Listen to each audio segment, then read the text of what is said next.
Conduits of Lifeforce, a DMT and 2CB trip report uploaded to Everit on June 15, 2000.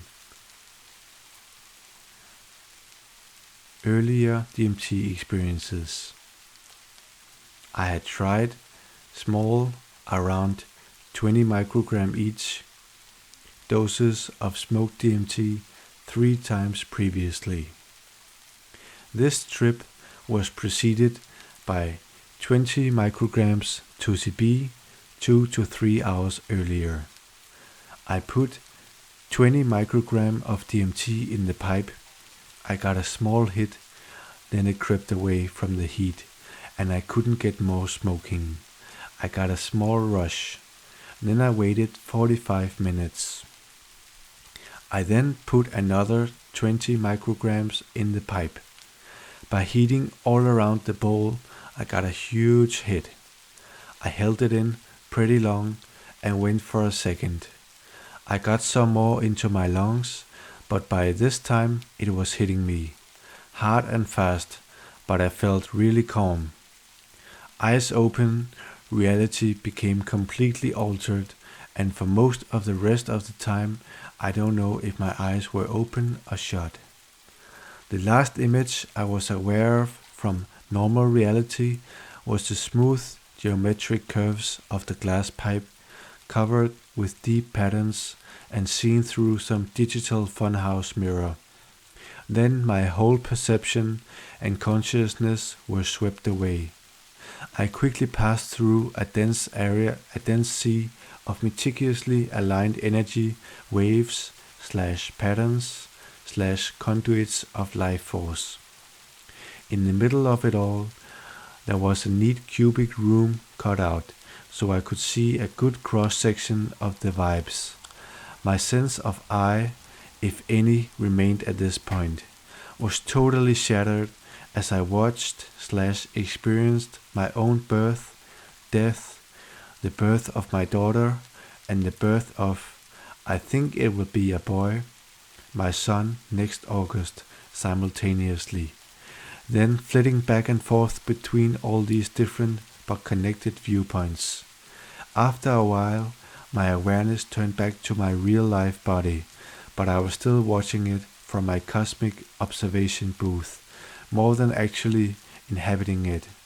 The pipe had dropped in my hand, and I was actually starting to drool.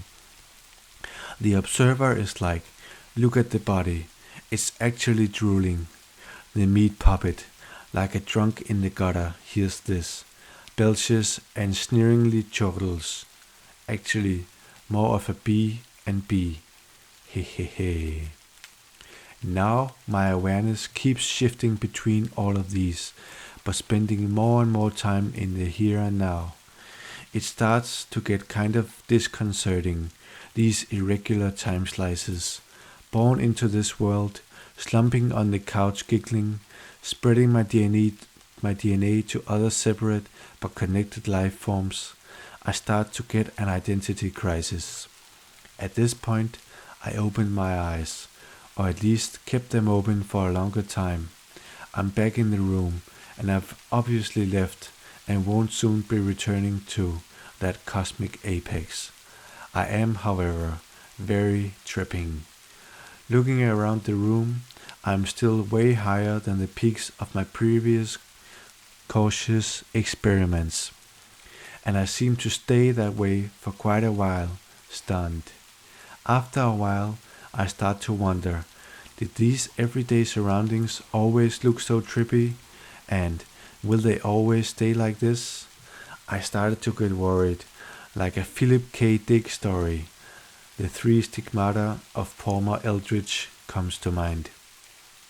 That I really did die when I was experiencing my own death, and am now in some kind of afterlife. Consider waking girlfriend, please tell me I'm alive, honey. Then decide I don't want to get into any existential mind games right now, so I wait it out. Eventually things settle down. The content and tone of the whole trip really surprised me. There was no sense of anything alien, no elves, Though I certainly assessed different dimensions, they all seemed parts of me and my universe. In fact, the whole thing seemed really personal. This is in keeping with my personal cosmology. Everything's connected. We are all one. But it could well have just been this particular trip.